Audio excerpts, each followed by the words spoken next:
ವಿಧಾನಸಭಾ ಚುನಾವಣೆ ಸಂದರ್ಭದಲ್ಲಿ ಕಾಂಗ್ರೆಸ್ ಪಾರ್ಟಿಯಿಂದ ಒಂದು ಅಡ್ವರ್ಟೈಸ್ಮೆಂಟನ್ನು ಇಶ್ಯೂ ಮಾಡಿತ್ತು.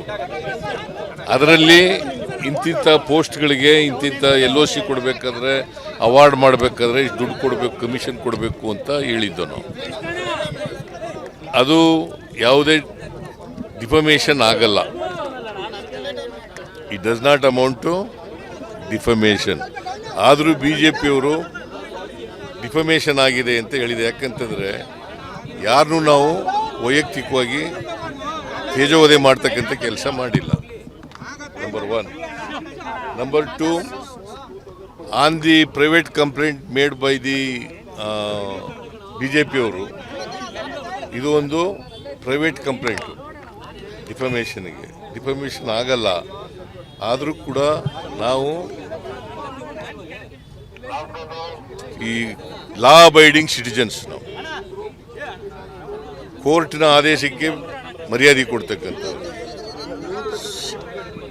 ನಾವು ಮೊದಲನೇ ಹಿಯರಿಂಗಿಗೆ ಆಗಲಿಲ್ಲ, ಎಕ್ಸಾಮ್ಷನ್ ಕೇಳಿದ್ದು, ಕೋರ್ಟ್ ಗ್ರ್ಯಾಂಟ್ ಮಾಡಿತ್ತು. ಈಗ ಮತ್ತೆ ಎಕ್ಸಾಮ್ಷನ್ ಕೇಳೋದು ಬೇಡ ಅಂತ ನಾವೇ ಅಪಿಯರ್ ಆಗಿದ್ದು.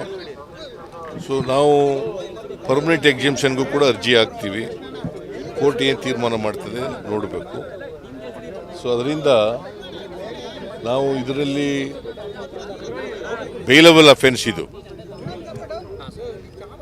ಭಾಳ ಸಿಂಪಲ್ ಅಫೆನ್ಸ್.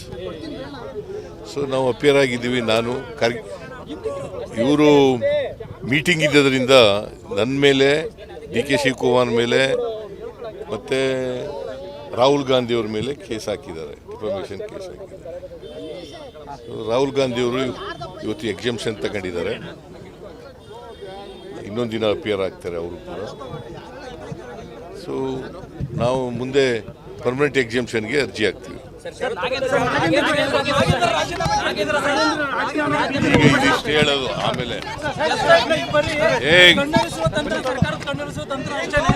ನೀನು ಹೇಳ್ತಾ ಇರೋದ, ನಾವು ಯಾರನ್ನೂ ರಕ್ಷಣೆ ಮಾಡಲ್ಲ. ಕೇಳಪ್ಪ, ಇಲ್ಲಿ ಕೇಳ್ರಿ, ಇಲ್ಲಿ ನಾವು ಯಾರಿಗೂ ರಕ್ಷಣೆ ಮಾಡಕ್ ಹೋಗಲ್ಲ. ಕಾನೂನು ರೀತಿಯ ಕ್ರಮ ತಗೊಳ್ತೀವಿ.